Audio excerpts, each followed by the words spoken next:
ইংরেজি কি অনেক কঠিন লাগে, তাই না?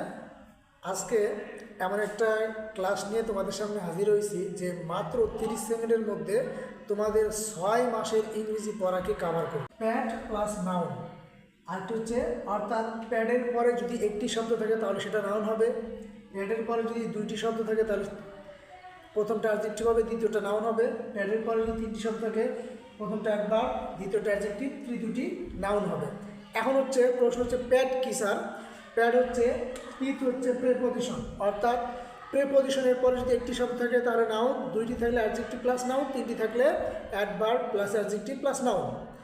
এবার পিথ হচ্ছে পসেসিভ। পসেসিভ কি? যেমন my, our, your, his, her, your, এই সমস্ত যে পসেসিভ প্রোনাউনগুলো আছে এই পসেসিভের পরেও যদি একটি শব্দ থাকে তাহলে নাউন বসবে, দুইটি থাকলে অ্যাডজেক্টিভ প্লাস নাউন, তিনটি বসলে adverb plus adjective plus noun. এর ব্যতিক্রম হতে পারে।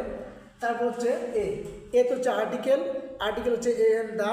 এ দা এর পরে যদি একটি শব্দ থাকে তাহলে নাউন বসবে, দুইটি থাকলে একটি অ্যাডজেক্টিভ তারপরটি নাউন হবে, তিনটি থাকলে adverb plus adjective plus noun হবে। এরপর হচ্ছে ডিতে হচ্ছে ডিটারমিনার। ডিটারমিনার কি? সংখ্যা বা পরিমাণবাচক শব্দ, যেমন many, few, one, two, first, second, এই শব্দগুলো। এই শব্দগুলোর পরে যদি একটি শব্দ থাকে তাহলে নাউন বসবে, দুইটি থাকলে অ্যাডজেক্টিভ প্লাস নাউন, তিনটি থাকলে adverb plus adjective plus noun.